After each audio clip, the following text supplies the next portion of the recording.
bo día. Imos comezar xa con 30 minutiños de graza. Pensamos en comezar un poquinho máis tarde para dar tempo ás compañeiras, a xente que ven de outros puntos do país. Bom, pois, bons días, fainos moita ilusión, a verdade, vervos aquí, ver a tanta xente amiga e xente con interese que vos achegastes ata Pontevedra hoxe. Eu son Elena Miguel Carballeira, fago parte do Consello de Redacción do Espazo Clara Corbelle. Estamos todas aquí hoxe, a maioría. Pidolle ás compañeiras da equipa que ergan a mao para que saibades que estamos aquí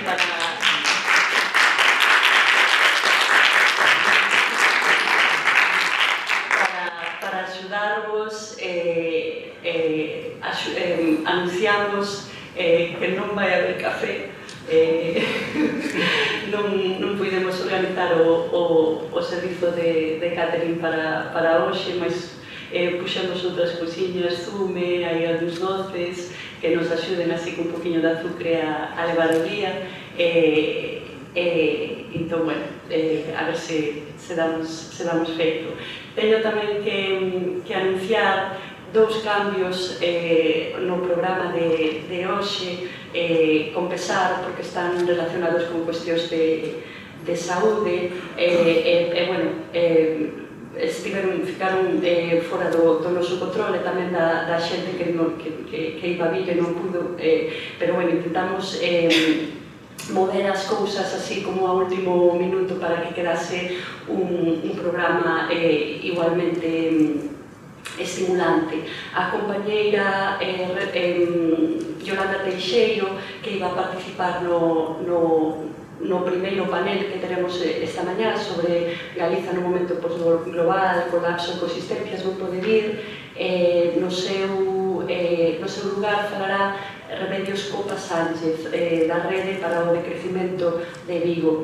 Tamén, con pesar, para a sesión da leitura guiada, o profesor Ramón López Huevos comunicounos que tamén por razóns de saúde non puido finalmente hoxe achegarse, e o que fixemos foi así a último momento convidar ao profesor Alfredo Macías, que é profesor en Historia Económica da Universidade de León, tamén experto no texto de Polanyi en cuestións relacionadas tamén con historia agraria galega, etc. Entón, bueno, el faranos a sesión de leitura guiada do texto de Polanyi esta tarde, o cal me leva a tamén dar o agradecimento ás organizacións e os colectivos, a xente que nos axudou na organización desta primeira xornada de estudo Clara Corbelle. En primeiro lugar, o Concello de Pontevedra, que fornece este espazo tan maravilloso e que, bueno, para nós sempre nos lembra tamén a Semana da Filosofía,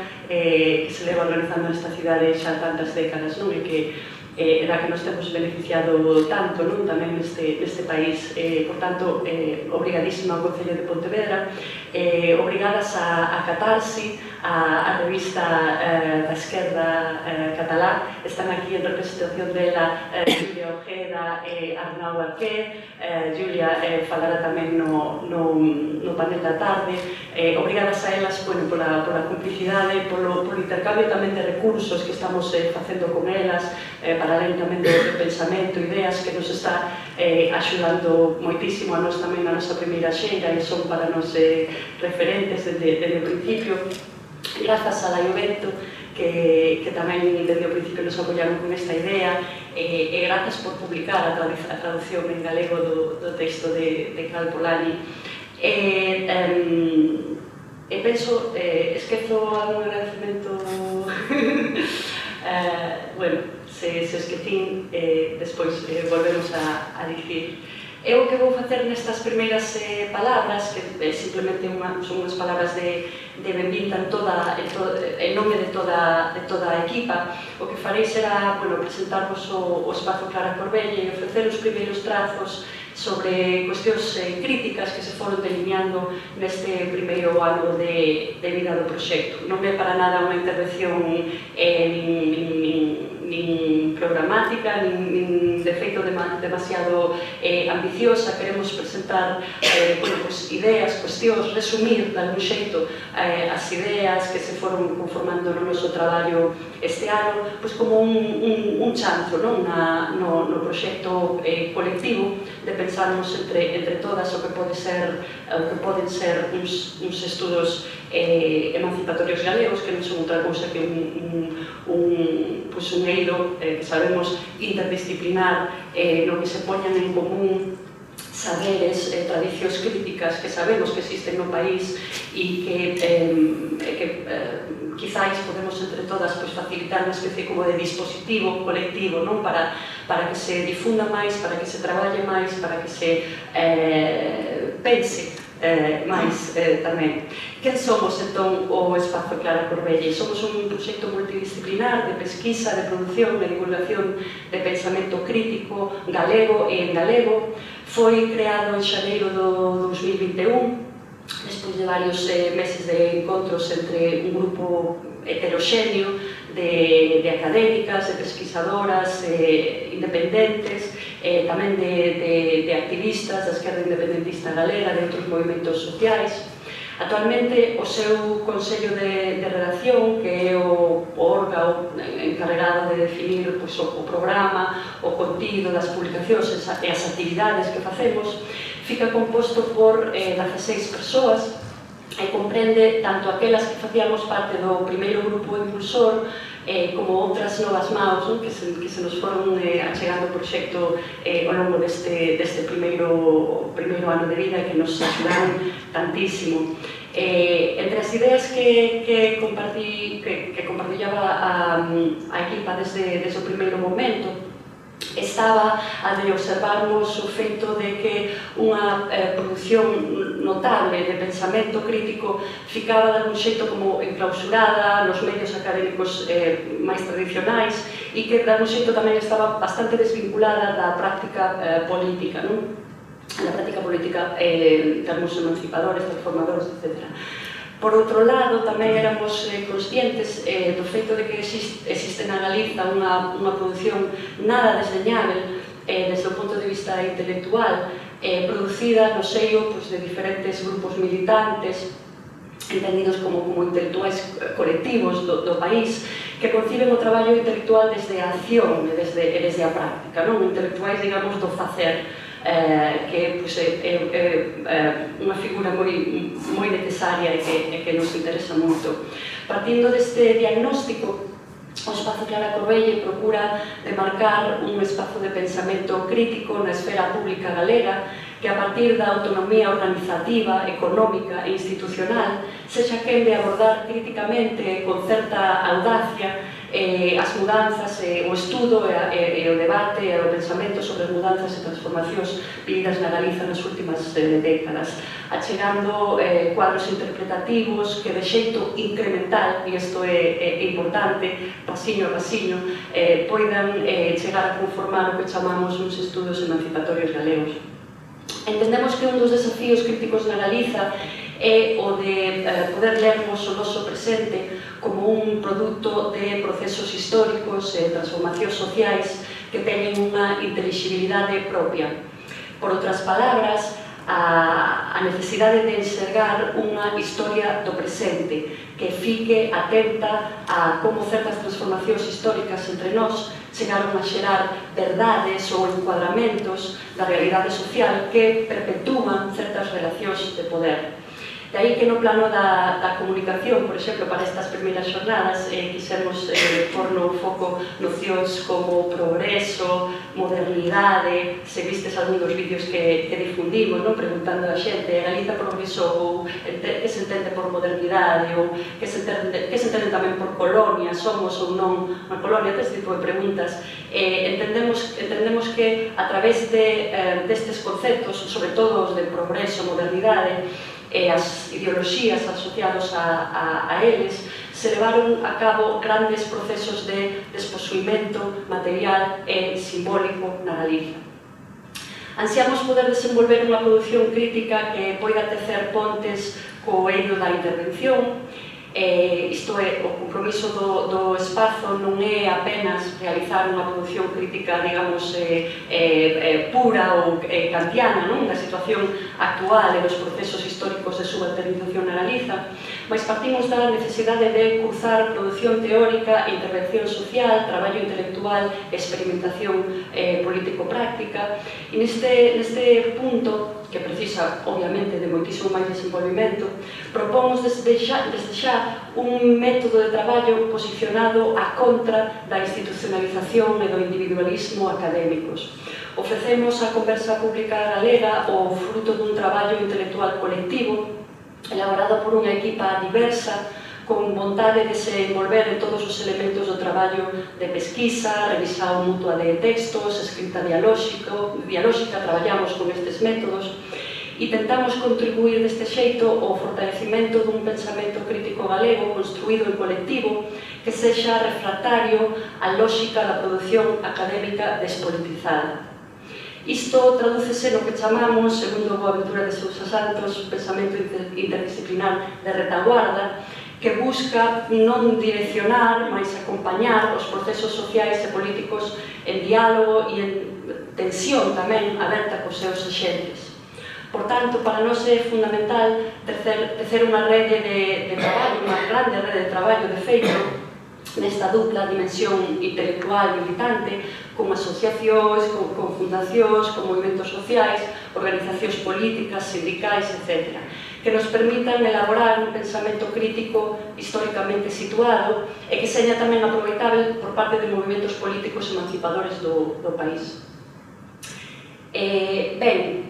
Unha ollada aos artigos publicados neste primeiro ano do Caseto, que como lle chamamos os artigos digitais que publicamos na página web cada 15 días, danos, e tamén do primeiro número da revista, danos unha medida de que diferentes campos de coñecimento poden converxir na configuración dos estudos emancipatorios galegos. A historia e a historiografía, tamén dos períodos recentes, a contemporaneidade, a teoría política, a antropoloxía, os estudos de lingua e de cultura, a filosofía, a reflexión artística, os estudos sobre o urbanismo, sobre o espazo, a historia agraria, por suposto, a teoría feminista, a ecoloxía política, a ecoloxía crítica, todo este tipo de campos nos axudaron moito neste primeiro ano de vida a pensar e encuadrar un poquinho o que facemos. Durante este primeiro ano de traballo abrollaron conceitos chave, digamos, ou liñas de pesquisa e reflexión que poden, se cadra, ofrecer unha utilidade analítica e política en debates sobre transformacións sociais, políticas e ambientais que determinan a Galiza de hoxe. Falamos moito, por exemplo, entre nosotras das nocións, por exemplo, de extractivismo, de desposuimento, que está moi presente nese primeiro número da revista, nocións que son de longa tradición no contexto das críticas latinoamericanas ao desenvolvimento e ao colonialismo. Conceitos como de extractivismo tornáronse moi útiles nestes contextos para entender o escenario económico e político en que grandes cantidades de recursos naturais non procesados son exportados para os países hexemónicos, sen asegurar as condicións materiais que permiten a continuidade de tal apropiación de valor. Pondo en relación esta idea coa tradición crítica anticolonial galega, resurde a utilidade crítica e política de nocións como o desposuimento, arredor da cual se articularon algunhas das contribucións, como digo, do número inaugural da nosa revista. Por exemplo, o artigo que publicamos de Beatriz Busto sobre o corpo, o texto que aparece na sección que nos chamamos Bastardía, na revista sobre o eucalipto como paradigma do desposuimento na Galiza, ou sobre a reforma agraria franquista no noso territorio.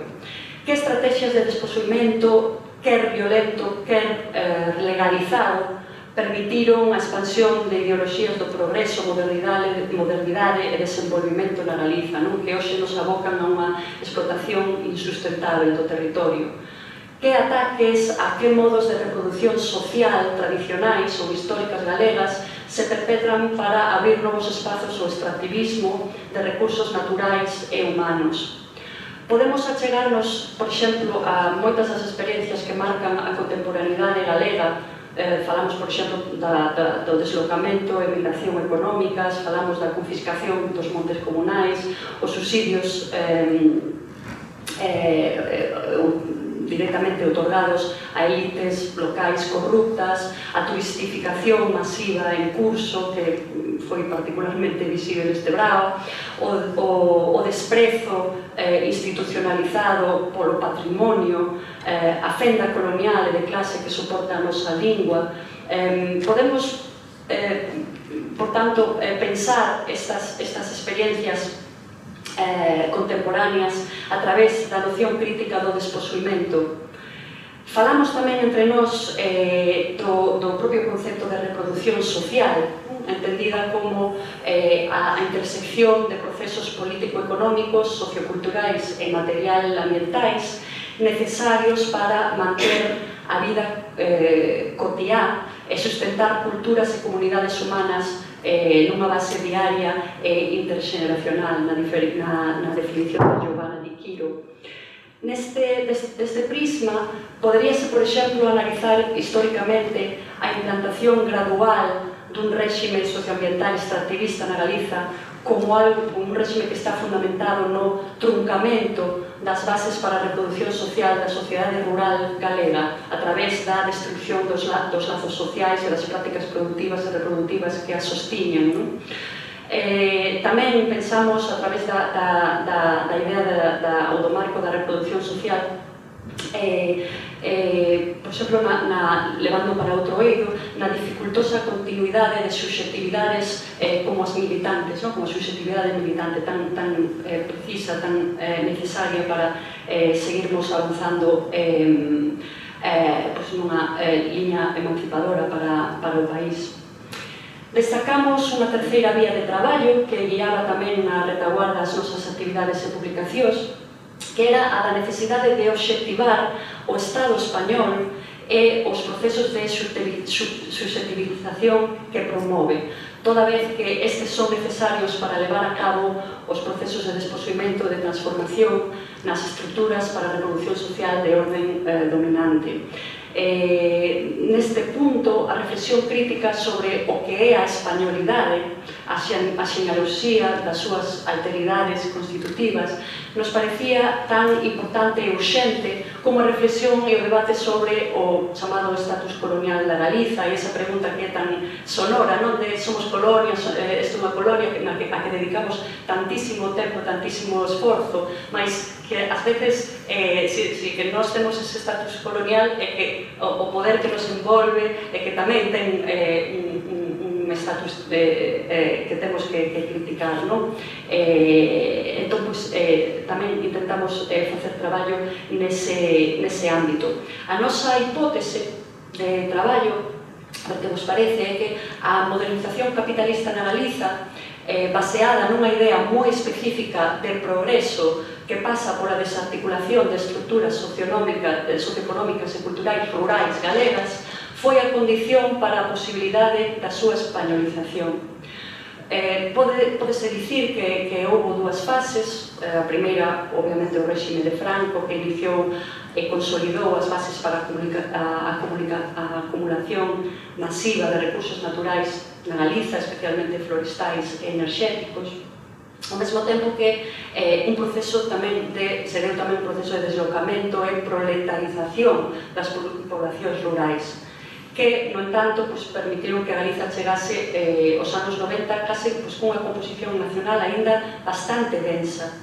O segundo período sería o do fraguismo feixoísmo, que parece ter conseguido o seu obxectivo común de normalizar a España na Galiza, non como unha estrutura propiamente de ocupación, ainda que sabemos que existen e son usadas contra movimentos, por exemplo, como o independentismo, esa forma de presenza e de forza, de xeito de un cerco constante, mas tamén coa consolidación dun proxecto económico e de consenso cultural para Galiza, simbólicamente baseado no discurso de que Galiza non é, nin pode nunca ser, unha nación política, un proxecto para o cual contribúen as elites culturalistas que compoñen o autonomismo. Tendo isto en conta, consideramos que os estudos emancipatorios galegos deben obxectivar as propias institucións e dispositivos de produción material, simbólica, intelectual, discursiva, que alicerzan o proxecto autonomista na Galiza. É por isto que o número 2 da revista propón unha reflexión poliédrica. Aquí anunciamos un poquinho cal vai ser o tema monográfico do noso segundo número, que sairá para decembro. Este número propón unha reflexión poliédrica sobre cuestións rara vez tratadas na conversa pública galega, mas que entendemos de grande urxencia política e estratégica. Cuestións como, por exemplo, existe no país unha clase intelectual autónoma? Desde que instancias se producen os marcos interpretativos hexemónicos sobre a realidade galega? Onde podemos localizar os grandes dispositivos de produción intelectual da dereita española na Galiza? E onde podemos tamén localizar os grandes dispositivos de produción intelectual da esquerda española na Galiza? E como xerar produción simbólica e acción política a contra dos grandes blocos mediáticos, políticos e empresariais do españolismo. Un apuntamento final. No noso intuito de contribuir á utilidade analítica e política dos conceitos ou liñas de investigación que propoñemos hoxe aquí a través das nosas diversas actividades, queremos fuxir conscientemente deso que se chama o adanismo. Celebramos a débeda que temos coa tradición de intelectuais militantes do país. Isto para nós é fundamental, destacar, difundir, ler, comentar, visibilizar o traballo que levan feito en décadas anteriores eidos como os que se mencionou anteriormente, a historiografía galega, crítica, producida moitas veces á marxe da institución, que se leva a cabo desde a tradición independentista, desde o asociacionismo crítico do país, que leva décadas cuestionando os consensos oficiais, desde o feminismo, desde o anarquismo.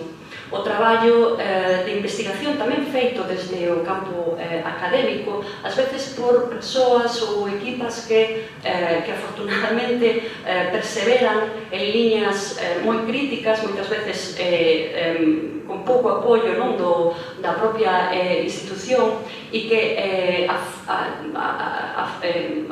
aprofundan en moitas das cuestións que hoxe nos ocupan e que son fundamentais para a configuración diso que chamamos estudos emancipadores ou emancipatorios galegos.